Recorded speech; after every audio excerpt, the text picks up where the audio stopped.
This video demonstrates using an Excel spreadsheet to model IRA to Roth conversions. Modeling IRA to Roth conversion cash flows provides insight into improving retirement savings and insights into reducing the tax burden year to year. We'll jump over to the step-by-step to look at what we're going to cover. And we'll start out with entry into the Input tab.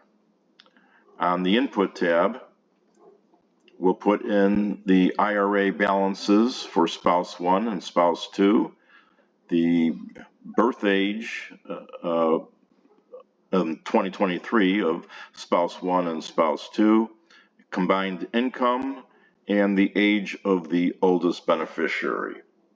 So let's take a look at that Input tab. It's pretty straightforward. Notice that spouse 1 must be the older spouse and spouse 2 must be at least 20 years of age. Note on the right, these are the different filing statuses that are possible, and there's our taxable income and age 3. We're also going to start out with an assumption that the IRA accounts, the brokerage accounts, and the Roth accounts all have a 6% return. We're going to keep them the same. That way, when we compare the different conversions, we have a common ground to do the comparison on. We'll also assume a starting point of a beneficiary rate, meaning their tax bracket, of 22%. And we'll talk about how a different beneficiary rate might apply. So, onto the IRA to Roth tab. What we start out with for our hypothetical $3 million deferred retirement monies is the do nothing, meaning no Roth conversions. And if you have no Roth conversions, and our 6% growth rate year over year, we can see that the RMD will get to a point where it just continues to grow over time, that our RMDs don't reduce the IRA accounts fast enough compared to the RMD, and that eventually one gets pushed into higher AGI, higher tax brackets, and higher IRMA contributions, for the couple. So next up is let's do some modeling. We'll start out by using our AGI upper and lower helper formulas, and we're going to use 383 because it's a $3 million portfolio. Up here is a list of starting points that one can try based off of the size of the portfolio. And we're going to copy that formula and we're going to paste it into the 1099 R1 representing spouses 1's IRA to Roth conversions, and we'll paste down some number of cells. So I paste. We can see that IRA1 account here went negative. You can't do Roth conversions for more monies than you have, so we need to back off this sum. So we're going to set some of these back to 0.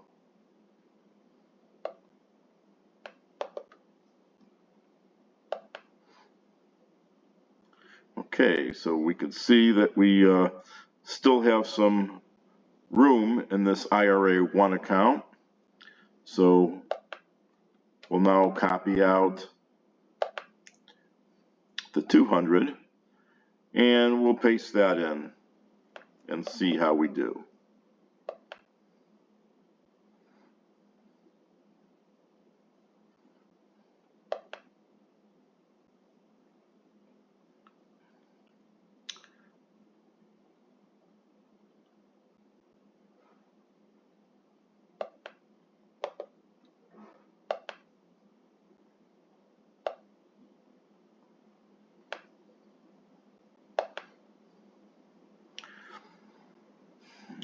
right, so we overshot again by a couple, and we'll fix those up.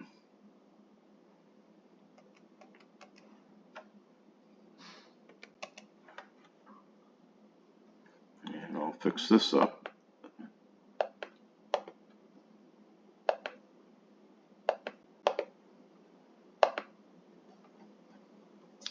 And now we'll do the same for spouse 2 to reduce by some amount. So we'll use that 200 helper formula, and we'll paste down there.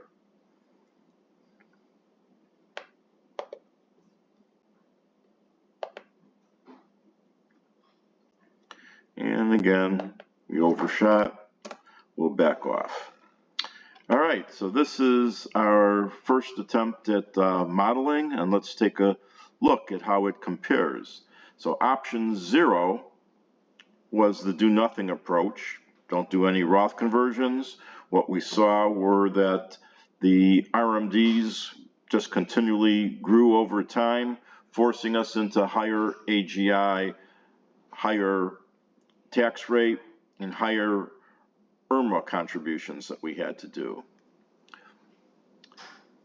By aggressively doing some Roth conversions in the earlier years, we were able to keep the RMDs from growing out of control.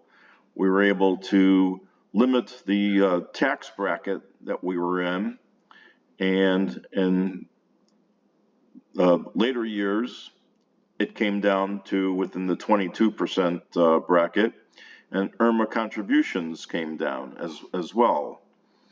Looking at it up here, there's the IRMA plus tax. The do nothing was 2.1 million. The taking these aggressive actions, about 1.6 million. And we could see that here we ended up with monies into the Roth account. So let's take this, and we're going to copy this out. And we're going to paste it into our option 2 column here. And I really should do a paste special values only, but I want to show you what happens if we don't do that. And if we don't do that, the column headings here turn red as a reminder that we're supposed to do paste special values only. So we'll fix that up by just doing our paste special again, and this time we're going to do it as values and go OK, and now we clean that up there. I'll point out that this feature works for Excel spreadsheets that are 2010 and more current on there for that.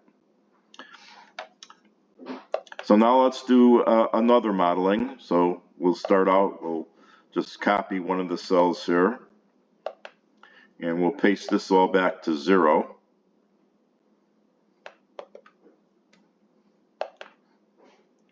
All right. These columns are in the thousands. So 2,968, let's just take a quick look at if we took 2,968 and if we tried to do a lump sum Roth conversion right up front. Looks prettier here. We see all green except for this one row. It may actually be lower in IRMA plus tax. However, understand that if that's what you do, you're locking in paying a 37% tax rate. So to do that, we can see that this model would fall below the do nothing and below the option 2 one that we did, where we tried to just climb to the top of the 24% bracket. So not helpful in that. Standard conventional wisdom has been is only contribute to max out your current tax bracket. So let's take a look at what that would mean. All right, so that would mean we would want to come no farther than the 22% bracket there, and 22% tax bracket. If we look at the tax tables there for married, we could see that comes in under 200,000. Tops out 201. So back to our sheet. So we'll just try copying and pasting that 200,000, and we'll paste that all the way down. Okay, so if we see if that's what we attempted to do, only in the early years were you able to limit it to the 200,000. And because of, again, RMDs growing over time at a faster rate than or the RMDs not being able to keep up with the 6% increase in values, that over time the RMDs grow, and you still end up in higher brackets. And we came out about 800,000 less than the optimal. So we'll just copy that out. And we'll paste that into what we call option 3. And we'll do the paste special and values. Okay, so the reason in this case conventional wisdom doesn't pan out is because this isn't a conventional sized account. It's got 3 million in it. It's what its starting point is. If your accounts are 1 million and below, and you can do the modeling to prove it out, conventional wisdom will closer align. But this isn't a conventional sized account, so in this demonstration here, we can see that it's just not a good choice to try and keep the Roth conversions to fit within a smaller tax bracket. They won't be able to keep up with the RMDs. So now let's take a look at this in chart format here. And it becomes a little bit easier to compare some of these. So the do nothing approach was no Roth conversions at all. Option 2, the Roth conversions growing over time, hit above 9 million. Option 3 came in at just 4 million. Of course, option 3 is going to show that the after-tax account,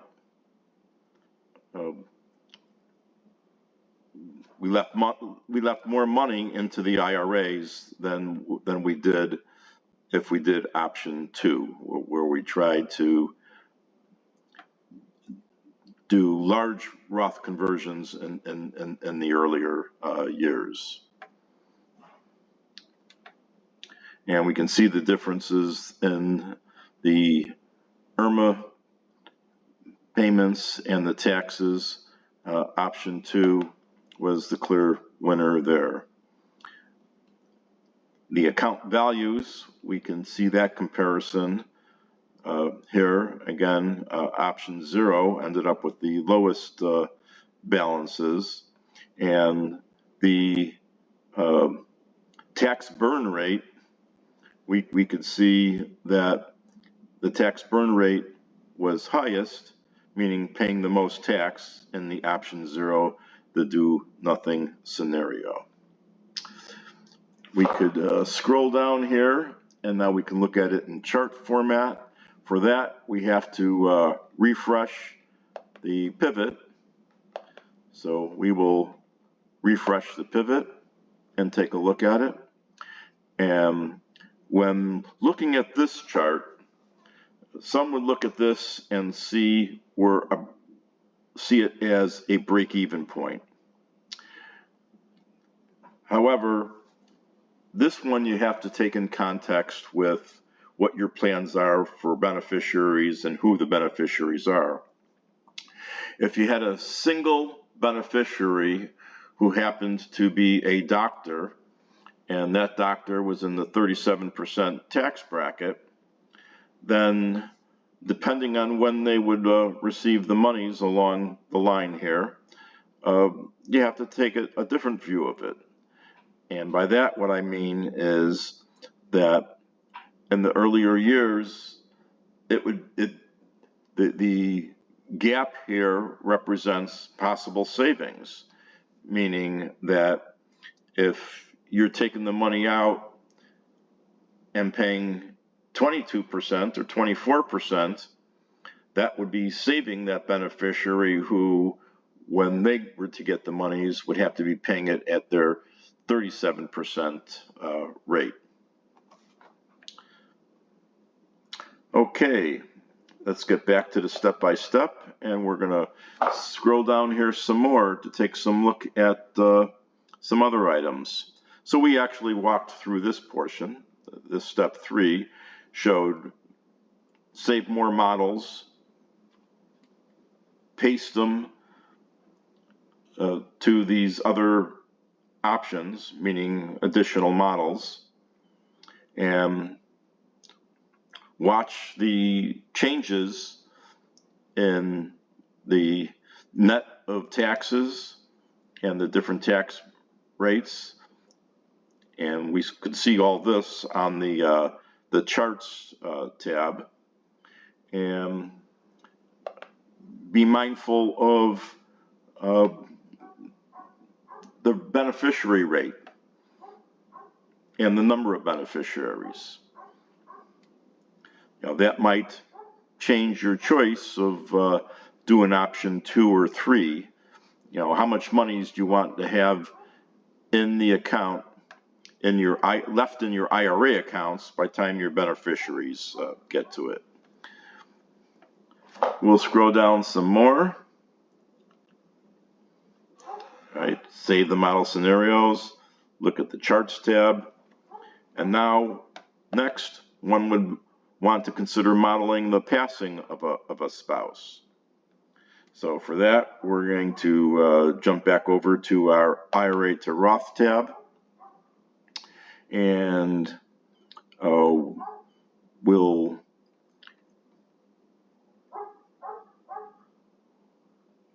do it for let's do it for our option 2, which was our best scenario, and we'll copy that out and we'll paste that in.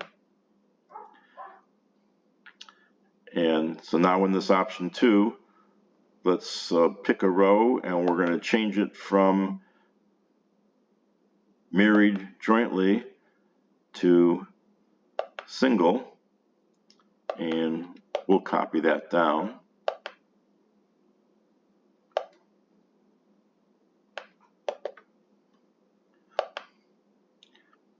Okay, so what this demonstrates is that untimely passing of a spouse will put the surviving spouse into higher future brackets, because now the monies left in the IRAs are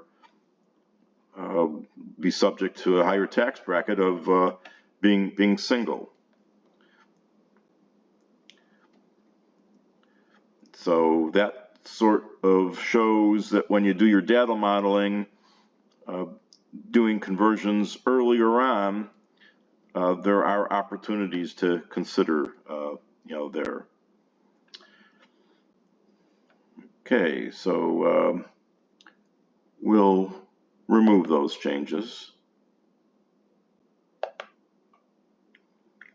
And now we'll come back to our step-by-step and see what else are the possibilities to review here. And that is the different rates. So something else to consider is as you move monies from your IRA, the RMDs, and the assumption here is that those get moved to brokerage accounts, so we can compare these different models with a baseline.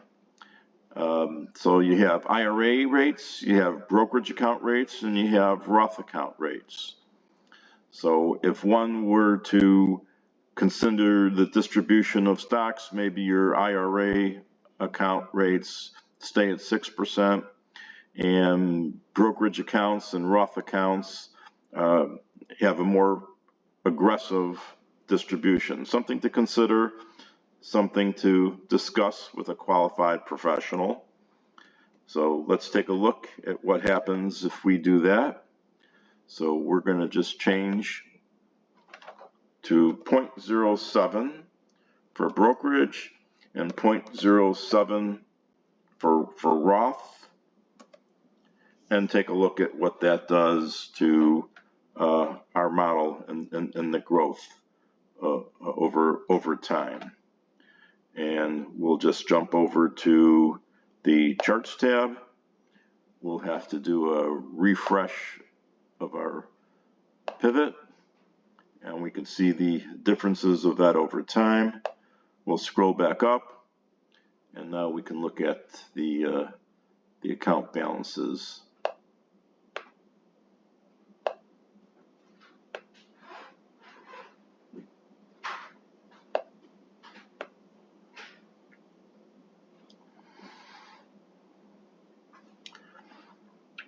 And we can see that looking at the charts, you now can see a clear difference in the choices of using option 2 over option 0 or option 3, and the differences in the tax burn, the net of taxes, and the chart over time on that. Quick look at the tax tables. You can see that this spreadsheet supports married, single, and head of household. Currently everything's in there for the 2024 tax year. Additional tables could easily be added here after adding the tables here, following the format that's listed here for both the Fed and the IRMA tables. One could come back to our input tab, and one would just add those in going down the list here.